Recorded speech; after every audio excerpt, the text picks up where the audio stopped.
Rasulillah Sayyidina Muhammad ibni Abdillah wa ala alihi wa sahbihi wa man walah.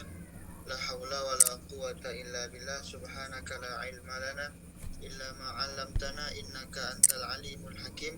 Rabbi shrah li sadri wa yassir li amri wa hlul 'uqdatam min lisani yafqahu qawli bi jahin nabi wa ali amma ba'd. Teman-teman yang dirahmati Allah Subhanahu wa taala, segenap admin, segenap pengurus daripada komunitas hijrah sahabat sesurga, abang kakak, para ikhwan, para akhwat dimanapun antum berada, mudah-mudahan ya dengan kita menghadiri majelis kajian ini kita dicatat sebagai menyambung silaturahmi minal a'idin wal faizin kullu amin wa antum bi khairin.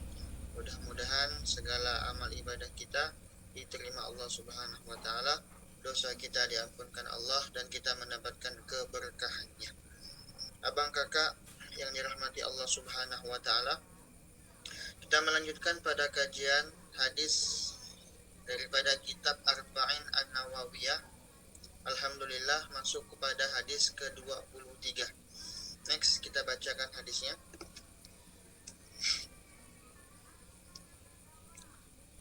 Bismillah, wassalatu wassalamu ala rasulillah wa ala alihi wa sahbihi wa man wala, la hawla wa la quwwata illa billah. Wa qala musannifu rahimahullahu ta'ala wa nafa'ana bihi wa bi'ulumihi fid dharaini amin.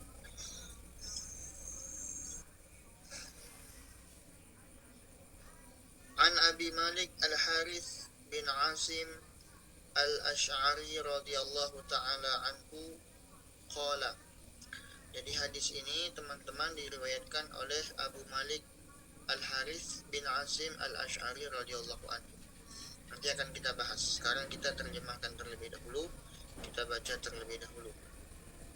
Beliau mengatakan, qala Rasulullah sallallahu alaihi wasallam, Nabi Muhammad bersabda, at-tuhuru syatrul iman.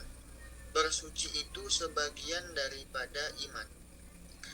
Toharo itu ya adalah sebagian daripada iman. Kemudian yang kedua, walhamdulillah tamla'ul mizan.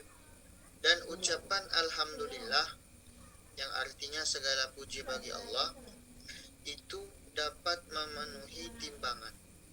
Jadi kalau kita mengucapkan alhamdulillah ya dengan mentadaburi maknanya, dengan ikhlas ya, dengan menyatakan semua adalah miliknya Allah, pujian-pujian itu miliknya Allah, kenikmatan itu miliknya Allah, kita mengucapkan dengan betul-betul yakin ya, syukur kepada Allah, maka akan memenuhi timbangan kita.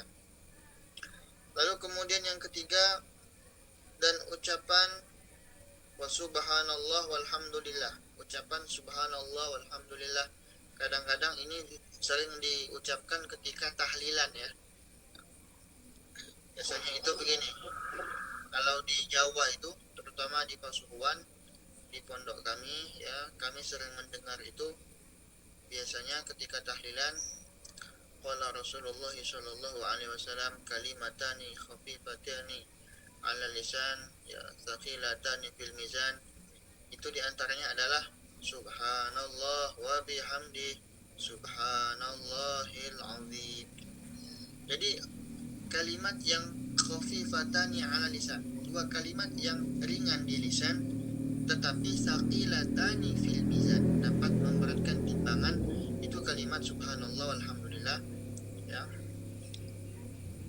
ringan tapi dapat memberatkan timbangan, maka hendaknya jangan kita tinggalkan. Bagi teman-teman yang suka zikir pagi petang, nah itu dianjurkan sekali untuk membacanya. Lalu lanjutkan kemudian,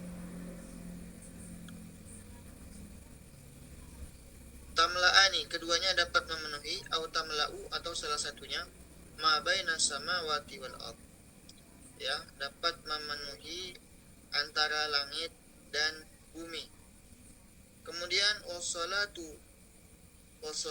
nurun, dan salat itu adalah cahaya.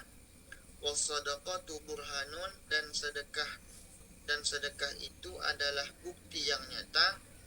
Wasabru diyaun, dan kesabaran adalah sebuah cahaya yang menyinari. Wal Quran hujjatun laka au alaika, dan Al-Quran bisa menjadi hujjah yang membelamu atau yang memberatkanmu di hari kiamat nanti.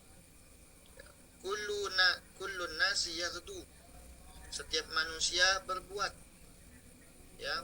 seakan-akan babai'un nafsahu, ada yang menjual dirinya, mu'tiquha, ada yang memerdekakan dirinya, au mubiquha, ya, ada juga yang membinasakan dirinya. Rawahu Muslim, hadis ini riwayat Imam Muslim. Di sini yang di pamfletnya ini ada sedikit kekeliruan. Yang kalimat tidak, nah itu saya salah ketik ya, tidak. Kekeliruan sedikit kalimat tidaknya. Teman-teman sahabat komunitas hijrah yang dirahmati Allah Subhanahu wa taala. Kita lanjutkan di slide berikutnya. Lanjut pada pembahasan kita. Nah, hadis yang ke-23 ini, teman-teman sekalian, diriwayatkan oleh seorang sahabat Nabi yang bernama Abi Malik Al-Harith. Ya. Beliau ini, kata sebagian ulama, bukan Al-Harith tapi Ka'ab. Dan ini yang terkenal, Ka'ab bin Asim. Ya, sebagian ulama juga mengatakan bukan Asim tapi Amir Al-Ash'ari. Jadi ada perbedaan pendapat antara ulama di dalam hadis ini. Ada yang mengatakan Harith ini Ka'ab bin Asim tapi bin Amir Al-Ash'ari. Al-Ash'ari ini merupakan suatu kabilah yang ada di Yaman. Salah satu sahabat yang terkenal dengan kunyah Al-Ash'ari ini adalah Abi Musa Al-Ash'ari. Beliau yang terkenal dengan panggilan Al-Ash'ari, sahabat Al-Ash'ari. Sedangkan hadis ini beliau tidak terkenal dengan panggilan Al-Ash'ari, tapi dengan namanya. Beliau lebih populer dengan sebutan namanya, yaitu Harith atau Ka'ab.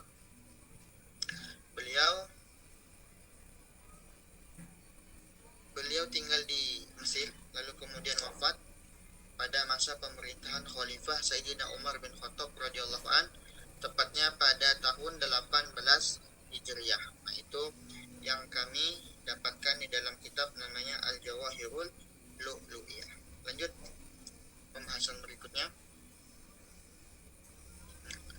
Jadi teman-teman rahimakumullah, pada malam yang mulia ini kita akan membahas tentang satu-satu dulu ya. Tadi kan sudah saya bagi-bagi, ada 8 poin. Di dalam hadis 23 ini ada 8 poin pembahasan. Maka sekarang ini yang akan kita bahas yaitu at-tuhuru syatrul iman. Bersuci itu sebagian daripada iman. Di dalam kitab ini, dalam kitab Al-Jawahirul Uluwiyah ini disebutkan at-tuhuru itu maknanya wudu. Ulama menyebutkan maksud tuhur ini artinya wudu. Coba kita artikan. Ya. At-tuhuru, wudu itu syatrul iman, adalah sebagian daripada iman. Nah, makanya di sini saya sebutkan juga makna yang lain ya. Pertama kita bahas dulu at-tuhuru, ada dua makna. Ulama menyebutkan makna yang pertama adalah wudu. Yang dimaksud hadis ini at-tuhuru itu wudu.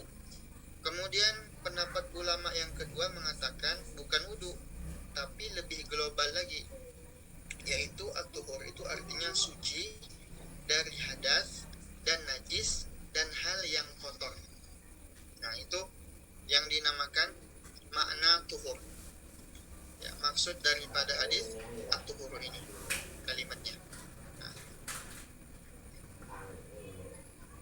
artinya bagaimana? Artinya kalau kita ini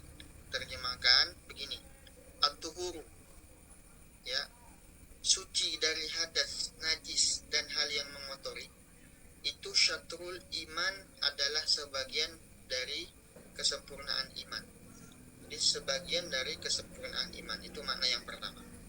Nah, kemudian makna yang kedua begini. At-tuhuru syatrul iman. Kalau kita artikan dengan makna yang kedua, wudu, syatru artinya syarat. Ya, al-iman di sini punya dua makna. Iman yang sempurna, yang kedua maknanya sholat. Nah, ulama menyebutkan makna iman di sini sholat. Nah, jadi kalau kita artikan at-tuhuru syatrul iman, wudu itu syaratnya sholat. Begitu. Bagaimana teman-teman? Apakah paham? Silakan tunjukkan jempolnya. Ya, sampai di sini apakah jelas atau masih bingung? Halo? Apakah masih? Oh, alhamdulillah masih membersamai.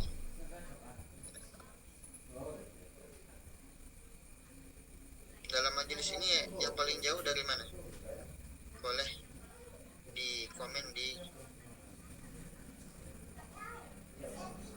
sini. Yang paling jauh dari mana? Karena kita ini kan tidak kurang berinteraksi. Insyaallah ya, pada kajian Arba'in ini insyaallah kita akan sedikit-sedikit berkomunikasi, yang mudah-mudahan walaupun jarak kita jauh tapi silaturahmi kita tidak akan putus. Kita lanjutkan. Maka di sini ya teman-teman rahimakumullah, kami juga menampilkan di situ ada kalimat wa'lam.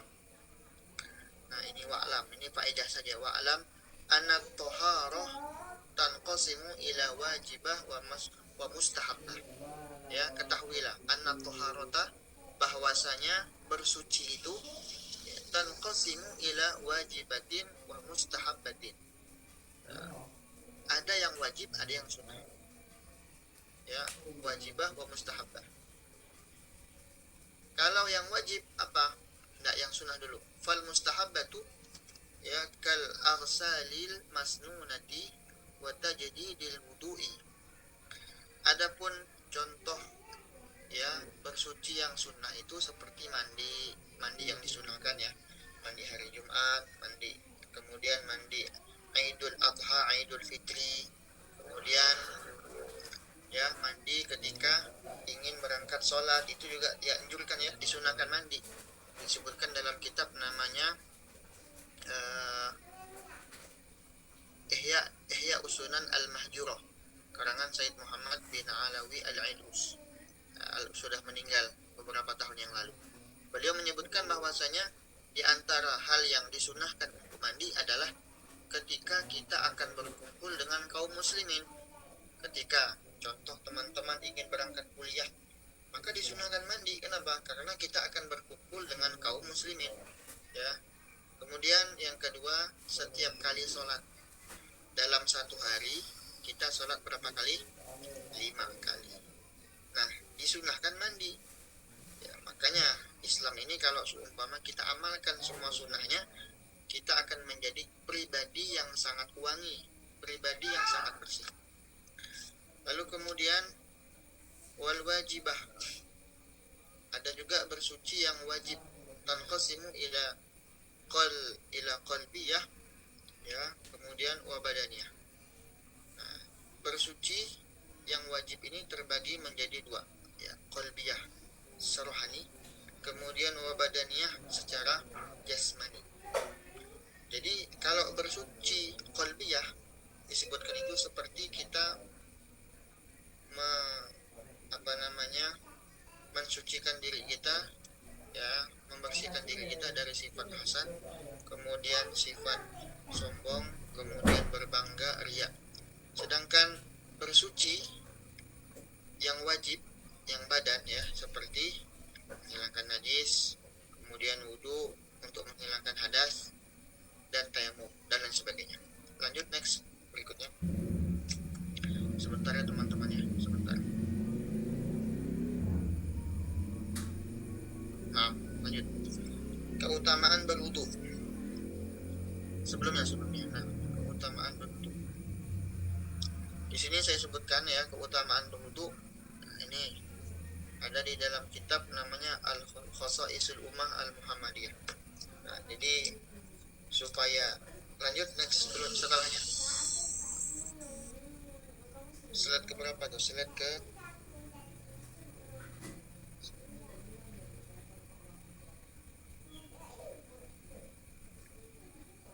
slide kelima. Slide kelima, ya lanjut. Yang ini sudah kita bahas. Silakan kepada Ufti.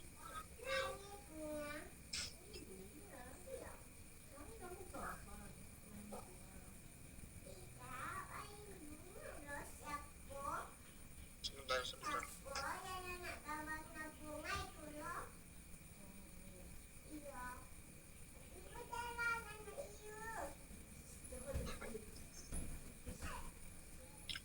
Nah,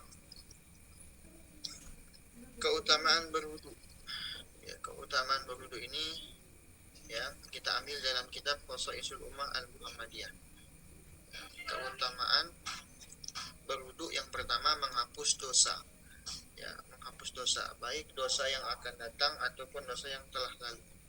Nah, disebutkan itu juga disebutkan dalam hadis ini ya, man tawaddo'a wa ahsanal wudu, barang siapa yang berwudu kemudian dia memperbagus wudunya, kharajat khotoyahu min jasadih, maka dosa-dosanya itu akan berguguran dari tubuhnya, hatta takhruja min tahti adfarihi, ya, sampai disebutkan di sini ya keluar dari bawah kukunya. Nah, jadi setiap kali kita wudu, maka ketika menetes air wudu itu, itulah gambaran berguguran dosa kita. Semakin sering kita berwudu, maka semakin banyak dosa yang berguguran. Disunahkan berwudu ya diantaranya ketika azan, ketika kita akan azan. Kemudian disunahkan berwudu ketika kita ya hendak masuk masjid. Disunahkan berwudu ketika kita i'tikaf. Disunahkan berwudu ketika kita akan belajar. Disunahkan berwudu ketika kita akan makan. Disunahkan berwudu ketika kita ya akan mandi. Setelah mandi juga disunahkan berwudu. Nah, jadi wudu ini disunahkan di setiap keadaan. Bahkan dianjurkan kita untuk menjaga diri kita tetap berwudu. Apa kata Nabi? Ya Anas, ini stata'ta an takuna abadan 'alal wudu faf'al. Kalau engkau ini bisa menjaga dirimu untuk tetap dalam keadaan berwudu, maka lakukan. Fa inna ma lakal mauti idza qabida ruha 'abdin wa huwa 'alal wudu yakutibat lahu syahadah. Karena kalau seorang itu mati dan dia dalam kondisi berwudu, maka dia akan ditulis sebagai orang yang mati syahid, mati dalam keadaan husnul khotimah. Lalu kemudian hadis yang lainnya ya teman-teman, idza tawadda'a al-'abdu al-muslim aw al-mu'min wa ghassala wajhahu kharaja min wajhihi kullu khati'atin nadhara ilaiha bi'ainihi ma'al ma' aw ma'a akhir qatril ma'. Kalau kita berwudu disebutkan di sini, maka dosa-dosa yang ada pada wajah kita yang dilihat oleh mata kita itu akan berguguran dengan berguguran airnya tersebut. Tetesan air bekas daripada basuhan wajah. Ya, lalu kemudian fa idza ghasala yadayhi, kalau dia mencuci tangannya, ya kharaja min yadayhi kulli khati'atin kana batashatha yadahu ma'al ma' au ma'a athar qatril ma'. Intinya tangan kita ini ya dosanya yang pernah dilakukan tangan kita akan diampunkan Allah Subhanahu wa taala. Lalu kemudian wa idza ghasala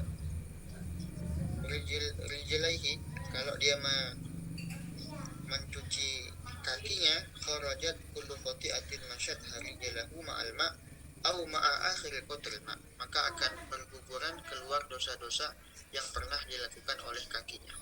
Ya, ketika air itu sudah keluar dari kakinya begitu. Hatta yakhrut naqiyan min adz-dzunub, sampai disebutkan sampai dia itu suci daripada dosa. Tapi yang disebutkan ulama di sini dosa kecil. Dosa besar hanya akan diampunkan Allah kalau kita bertaubat dengan taubatan nasuha. Lalu kemudian mengangkat derajat. Nah, mengangkat derajat disebutkan di dalam kitab ini. Ya.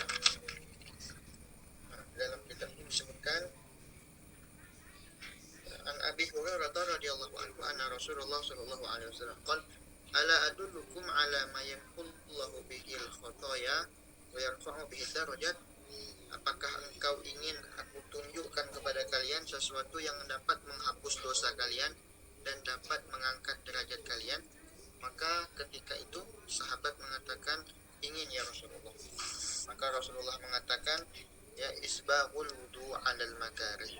Kalau ngambil wudu, kata Nabi Muhammad, ya ambillah secara berlebihan. Artinya dilebihkan basuhannya. Ya, artinya melebihi batas sempurnanya wudu ya. Kalau kita berwudu itu kan batas sahnya itu sampai siku-siku. Maka isbaghul wudu artinya dilebihkan.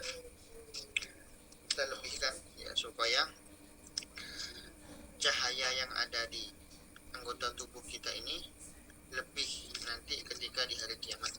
Kemudian wa kasratul khutu' ilal masajid. Kata Nabi juga yang mengangkat derajat adalah memperbanyak langkah ke masjid. Wa intidharus shalah ba'da shalah, dan menunggu salat ya, menunggu salat berikutnya ke salat berikutnya. Fadzalikumur ribat, fadzalikumur ribat.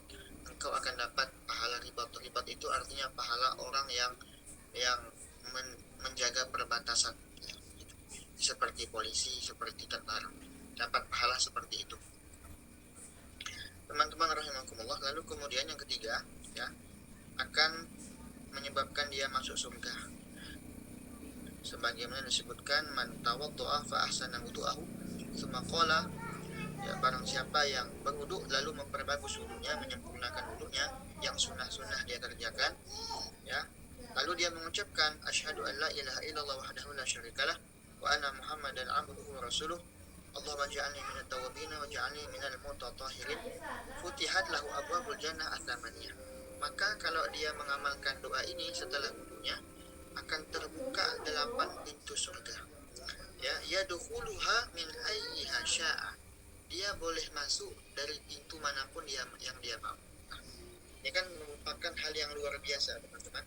Ternyata di dalam rangkaian ibadah wudu itu ya, kita bisa mendapatkan keutamaan seperti ini. Maka sangat sayang sekali kalau teman-teman menyia-nyiakan kesempatan yang berharga ini ya. Ad-dunya sa'ah faj'alha ta'ah. Waktu di dunia ini hanya sebentar saja teman-teman, tidak lama. Maka jadikan waktu yang singkat ini kita isi dengan ketaatan. Maka salah satunya adalah dengan kita istiqomah menjaga wudu. Apalagi kalau kita membaca doa setelah wudu tadi ya, akan terbuka 8 pintu surga, dan kita boleh memilih mau pintu mana kita masuk ke dalamnya. Next, lanjut berikutnya. Slide berikutnya. Apakah teman-teman masih fokus dengan kajian? Boleh silahkan ya angkat tangannya. Apakah masih fokus? Karena saya tidak tahu teman-teman ini lagi ngapain ya, saya tidak tahu. Teman-teman yang masih fokus silakan angkat tangannya. Ya, cuma 1 orang. Yang lainnya apakah masih bersama kita? Halo.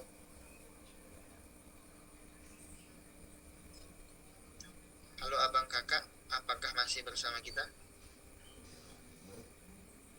Masih? Apakah suara saya jelas atau tidak? Kalau jelas silakan jempolnya. Terima kasih. Kita lanjutkan ya. Lanjut slide berikutnya, Kak. Nah, kami juga ingin menukil ini ada perkataan orang soleh terkait menjaga wudu. Disebutkan dalam kitab Al-Jawahirul Lu'lu'iyah.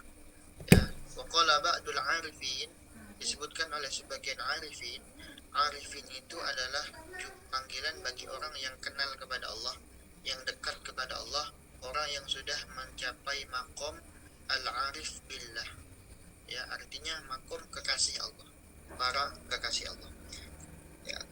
Sebagian mereka mengatakan man dawama 'alal wudu barang siapa yang menjaga dirinya untuk terus dalam kondisi berwudu, akramahullahu ta'ala bisab'i khisal. Ya, maka Allah akan muliakan dia dengan 7 perkara. Artinya kalau kita menjaga diri kita untuk berwudu, ketika kita batal, kita wudu, batal, kita wudu, batal, kita wudu, maka kita akan mendapatkan 7 kemuliaan. Yang pertama, ya, kita akan mendapatkan kemuliaan, ya, malaikat itu fi suhbati. Malaikat itu senang membersamai dia. Ya. Yang kedua, wala yazalul qalamu ratban min kutbi thawabihi. Dan ya, pena itu akan senantiasa basah karena menulis pahalanya. Artinya selalu menulis pahala orang tersebut selama dia dalam keadaan berwudu. Artinya kalau kita berwudu, selama itu pula kita akan ditulis sebagai orang yang mendapatkan pahala. Kemudian yang ketiga, wa tusabbihu a'dha'uhu wa jawarihu. Ya, anggota tubuhnya itu akan bertasbih untuk ya, bukan hanya kita, tapi jari-jari kita, kaki kita, kepala kita, dan seluruh anggota tubuh kita itu akan bertasbih untuk kita. Kemudian yang keempat, wala tafutuhu takbiratul ula ai ma'al imam. Dia akan ya dimudahkan Allah untuk tidak meninggalkan salat berjamaah. Nah, ini yang paling penting. Dimudahkan untuk hadir salat berjamaah, bahkan ya mendapatkan takbir pertama bersama imam. Ya, takbiratul ihram bersama imam. Nah, ini sangat mulia sekali. Jadi kalau teman-teman kebingungan bagaimana sih caranya supaya menjaga sholat yang baik dan yang benar, itu adalah ya dengan kita istiqomah menjaga wudu. Apakah masih bersama kita? Apakah suaranya kedengaran, teman-teman? Silakan angkat jempolnya kalau kedengaran. Apakah kedengaran? Naam. Lalu kemudian yang kelima, wa idza nama, kalau dia tidur, ba'atsallahu ta'ala ilaihi malaikatan. Allah akan mengutus malaikat yang mana tugasnya yahfazunahu, menjaga orang tersebut, min syarrits tsaqalain, dari keburukan jin dan manusia. Dari keburukan jin dan manusia. Jadi kalau kita tidur dalam keadaan kita berwudu, maka kita akan mendapatkan penjagaan dari kejahatan jin dan manusia. Ya, seperti santet, seperti ya, pembunuhan, ya, seperti hal-hal yang tidak diinginkan. Insyaallah akan dijaga oleh Allah. Kemudian yang keenam, ya, dan dia akan dimudahkan ya ketika ajal menjemput, ketika dia sakratul maut. Kemudian yang ketujuh, wa yakunu fi amanillahi madama 'alal wudu, dan dia akan senantiasa dalam keadaan perlindungan Allah, mendapat perlindungan Allah, diberi keamanan madama 'alal wudu, selama dia masih statusnya di hadas, artinya masih berwudu.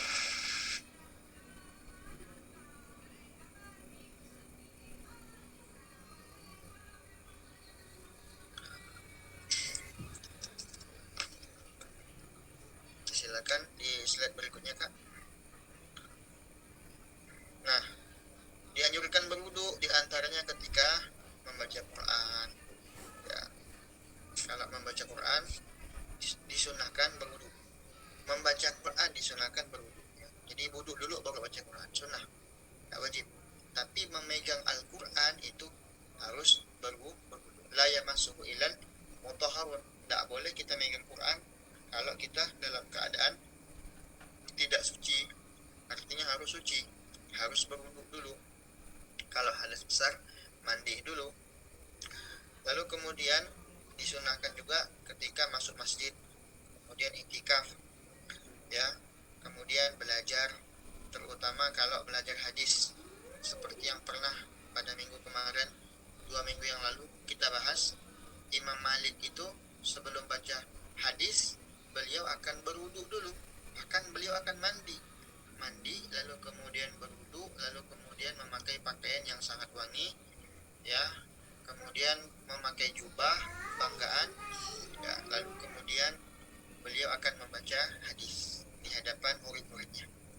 Lalu disunahkan juga berwudu ketika kita sedang berzikir, doa. Supaya apa? Supaya doa yang kita ucapkan itu cepat diijabah oleh Allah. Lalu kemudian yang terakhir, dalam keadaan apapun kita harus, ya, dianjurkan untuk dalam tetap kondisi berwudu. Next, berikutnya. Nah, ya, mungkin sampai di sini ada yang ingin ditanyakan bagi teman-teman. Kita batasi 3 pertanyaan. Saya kembalikan kepada moderator.